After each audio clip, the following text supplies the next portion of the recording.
Whoa, shit!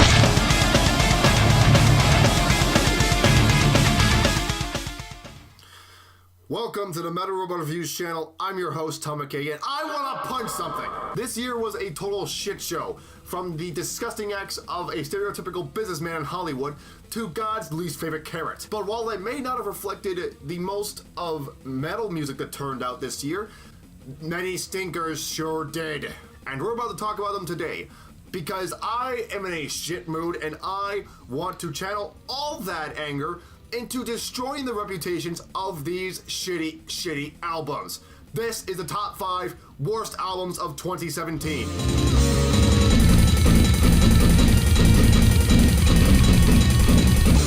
I just want to mention right now, before I rain my vengeance upon bullshit of the year, and believe me, it will come, sit tight. I just want to talk about a couple of things. First off, Linkin Park.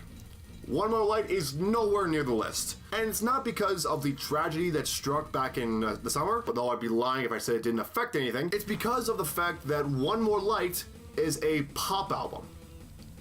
That's all I should say on the matter. Because the fact that a pop album didn't make the worst metal albums list, yeah, I shouldn't have to explain myself on that one. But the other thing I wanted to do is bring back last year's The People vs. MRR. A segment where I take an album that I disagree with the people on and bring it to the forefront. On this list, you guys hate it, but I enjoyed it. Let's hear the defense of Motionless in White's Graveyard Shift. Hey, remember when I reviewed this album back in May? Remember how much I loved the hell out of this album? Well, apparently I was the only one. What the hell? I mean, I'm sure many Motionless in White fans were satisfied with this album. There were quite a few bangers on this thing, not counting one. So that's why I gave it such a good review. But the other online critics, on the other hand, holy crap. These guys decimated the damn thing. Christian, did Mr. Motionless take a shit in your Cheerios? Cover Killer Nation, did he smash your first pair of sunglasses? What the hell? I don't get the rampage over the goth faces of these guys. Well, they had a couple arguments that made sense. In some places, the lyrics were very weak.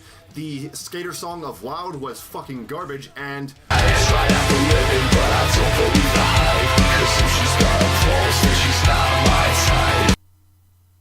Yeah, songs about necrophilia aren't gonna win anybody over. But with that said, I don't think it was worth the hate from these critics.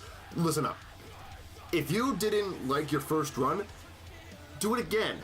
But this time, open your mind up a little bit. I promise you, you will enjoy it a little more than you did for that review. But with all that out of the way, let's get into the list proper. Although I gotta say, unfortunately, I might not have a full turnout this year. I only have officially 4 albums that made the list. Well, because I guess the year was not as bad as I remember it. Oh, well. So, with that said, I might have to skip to number...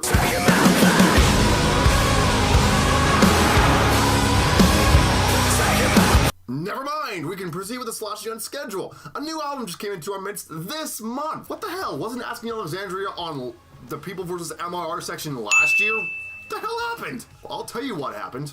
Fucking War Snap. Yeah, say what you want about The Black, it had its moments, and it did have some solid bangers on there. This album, on the other hand, this one had little to no trace of that energy, that power, that sense of anything to do with metal. After Dennis fucked up, we got the English Cowboy putting out this. It was the first one, the triple gold one, the star with every fucking man on summer tours one. Then the second one, the living reckless one, the like the pop stars off the charts one. Okay, admittedly not all the tracks are like that, but the ones that are remotely metal are too bland or forgettable to give a shit about. The only stuff that's left is the stuff that makes my brain want to commit death by Mickey Mouse. Now look, if you like this album, then fine, I'm not gonna judge you for it, but for me, I was better off when a Ukrainian scene kid was in front.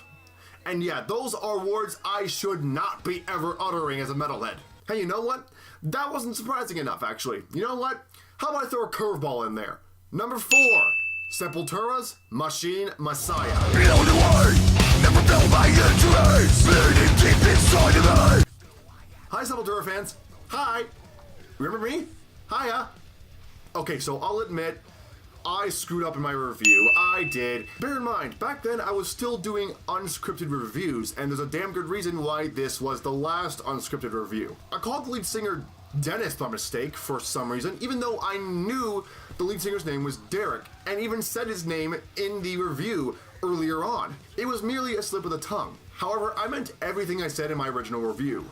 I wasn't lying when I said every track blended together in some way. They sounded more or less the same. But man, was that loyal Sepultura fan base throttled by what I said. I got shit like, you must be deaf if every song sounds the same.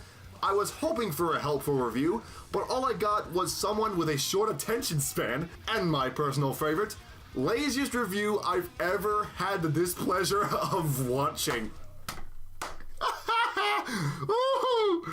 This review was arguably my most hated review, while also being the most viewed review. So I thought to myself, you know what?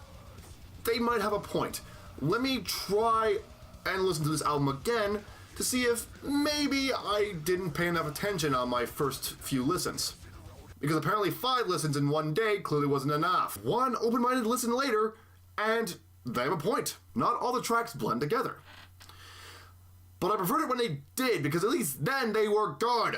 The tracks, when they're separated, have no identity to them. I could have sworn I heard most of these songs from other albums from other bands. But wait, that would negate the fact that our vocalist seems to be performing gutturals the way he gives oral. Is he just trying to swallow the microphone on this album? What the hell is happening? The drums aren't doing anything aside from existing, and the guitar parts, yes, even the parts I said were pretty kick-ass in the review, are doing nothing to pique my interest. Which is the part that pisses me off so much. When I heard this album the first 5 times, I could have sworn I was listening to an album that was at least somewhat fucking competent and interesting and had an identity, even if all the tracks were the same. But now, all I hear are individual tracks that cannot survive on their own.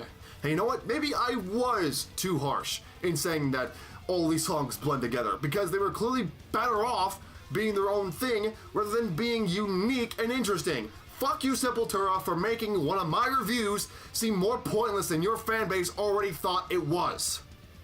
But you know what? At least, when these guys did sound the same, it was good enough to get a good original score out of me. The next one, on the other hand, number 3, Amur's Look at Yourself.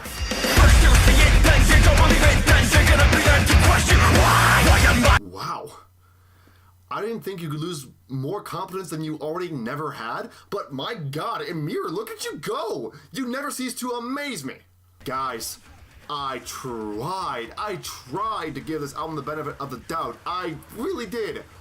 After every member, aside from Frankie, I only own a wife beater because edgelord, while Mary left the band, you'd think there'd be a slight shift in the sound. At least, even a little bit. But somehow, it's almost as if the band never left. How is that even possible? And I know some fans are looking at me going, well, dude, Breaking Benjamin did the exact same thing. And you're correct, however, not really. While Benjamin was the only sole member left of that band, and they brought in a new lineup, and the result was very similar to the sound they already had, you could notice a few differences in there. On Dark Before Dawn, you can notice that the guitars were a lot more thicker, and that's probably a result of having 3 guitarists now, and the sound was a lot more multifaceted. While the construction and result might have been very similar, there were still some noticeable differences in there. And we obviously can't forget about the known fact that the sound was good to begin with. With Amur, however, they basically took the last album, changed the song titles,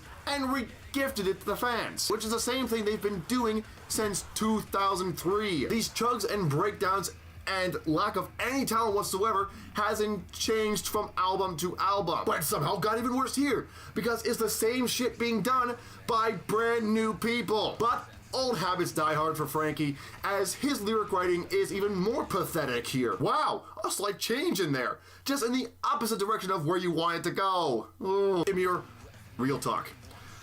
Look at yourself. No, go ahead. Look at yourself in the mirror. Take a look at what you are doing to yourself. You're putting out garbage regardless of whether it's good or not, and you've been doing it for so long, you have become the worst version of yourself. You have grown more pathetic than anyone can ever imagine. Before, you were stupid and it was easy to talk shit, but now It's not even cool to do that anymore. It's become boring and too samey to rip on a mirror. So if we can't get invested in hating on you, why can't you childish little twerps figure that out? It's a sad, sad day when this year's Nickelback is better than your album. Figure out how to write better music, and then we might try to pay attention to you again. Until then, you are nothing more than a worthless, unnoticeable deathcore act that is trying way too hard to stand in the spotlight that nobody was paying attention to begin with. Oh, but if you do try to change things up, maybe don't use this next album as an example. Number 2, Suicide Silence's self-titled.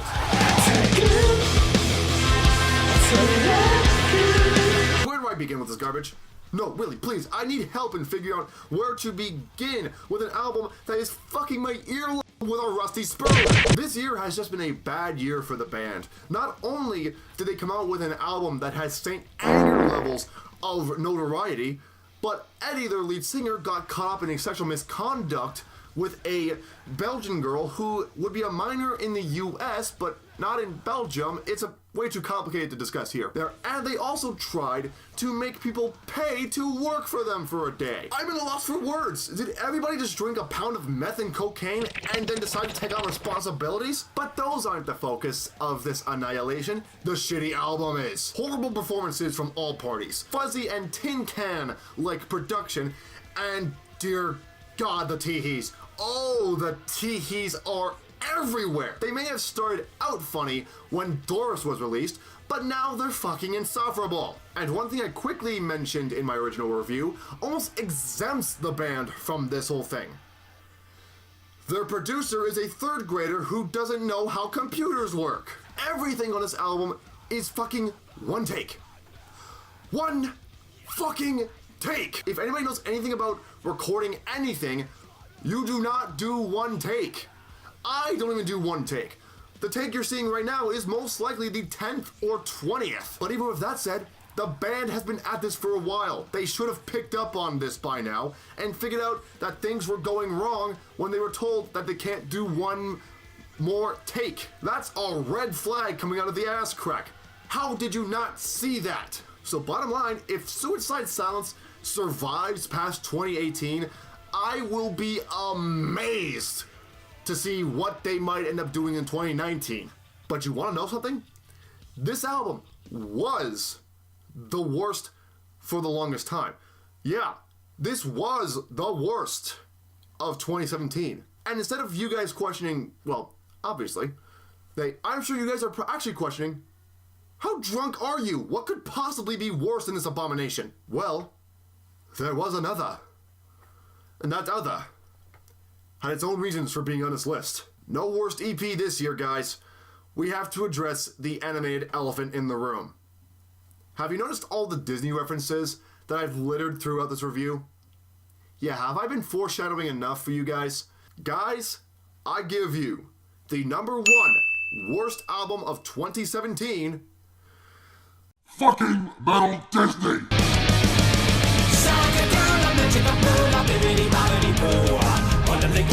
This album can suck a fat Mickey Mouse dick! Who was this album for? Why does this thing even exist? Disney, you're a fucking giant. You already have families coming to your amusement parks every day. You own the MCU. You own Star Wars, for fuck's sakes. Why do you now feel the need to try and pander to the metalheads? That's a recipe for disaster. But much like I said about our deathcore flop of the millennium, this album could have actually worked.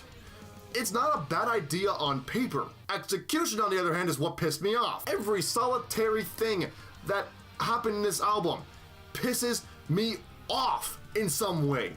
This is coming from a metalhead who actually enjoys Disney. So let's start from the beginning. The production on this album is the weaker aspect of this album, to say the least. Everything is wonky and disjointed on the album. Now, and it makes everything sound like ass.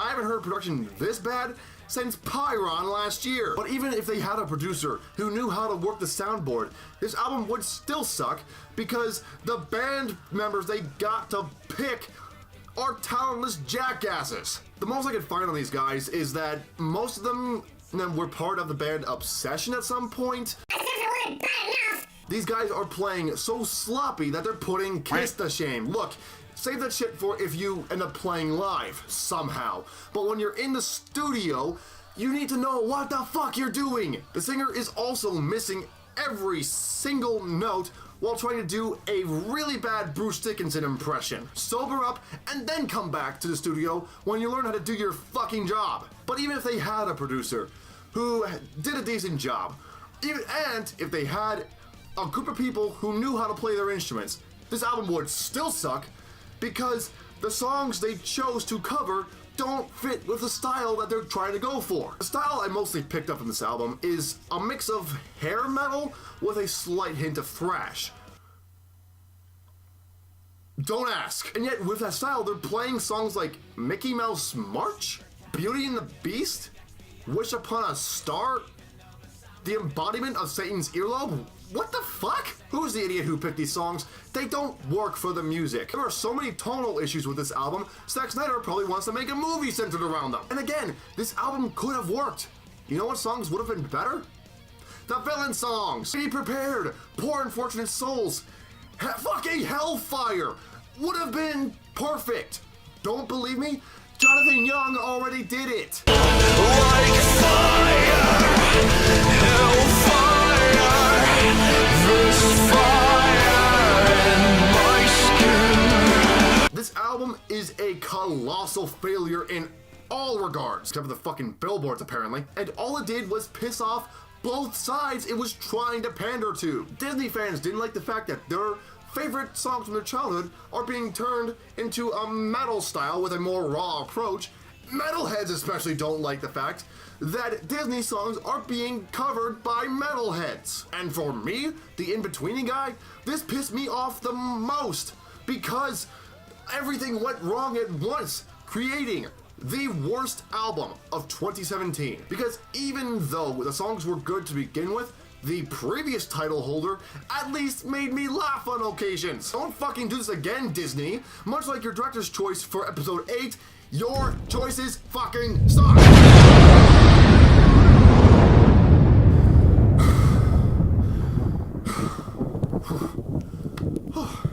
Okay.